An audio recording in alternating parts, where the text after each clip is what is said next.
Tanga talaga tong batang to. Okay, the seminar meeting report and report. Man, nasa klase ako. Tanga-tanga ka, yung baon mo na, iwan mo na naman dito. O sige, madalhin mo na lang dito. Ay, ma'am, tumawag lang po kasi yung mama ko. Give me your phone! Right now! Hello? Ma'am. Nanay to ni Junjun? Ay, ma'am.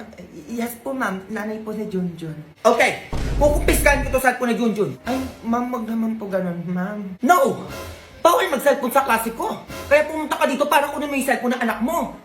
Ma'am, wait. Ganun pala, ma'am. Hintayin mo ako dyan. A few moments later. Hello po, ma'am. Magandang hapon po. Nanay ba yan ni Junjun? Yes po, ma'am. Did you know, mother, yung anak nyo, bagsak sa subject ko, tapos ganyan pa yung gagawin sa klase ko? Bagsak, ma'am?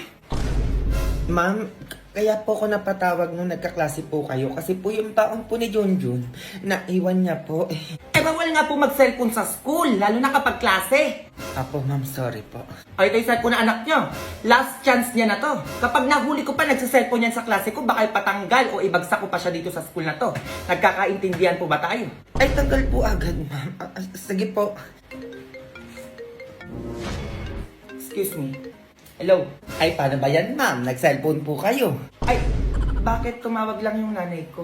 Kala ko ba bawal mag-cellphone sa school na to? Ano gagawin natin ngayon yan, ma'am? At tumawag lang yung nanay ko eh. No, give me your phone. Madam naman. Hello? Nanay to ng teacher na to? Pumunta ka sa bahay namin at kunin mo yung cellphone ng anak mo. Bawal mag-cellphone sa school, nagkakaintindihan. Nanay, kayo naman ipapatawag sa bahay namin. Wait, Junjun! A few moments later. Si ma'am nandito na. Madam? Oh, asan yung nanay mo? Ay, ako na lang po yung kukuha ng cellphone ko. Paupo ka dito. Ay, ito yung cellphone mo. Salamat po. Last time yan ha. Pag nahuli pa kita nagsa-cellphone sa school nyo, alam mo na yon. Opo, madam.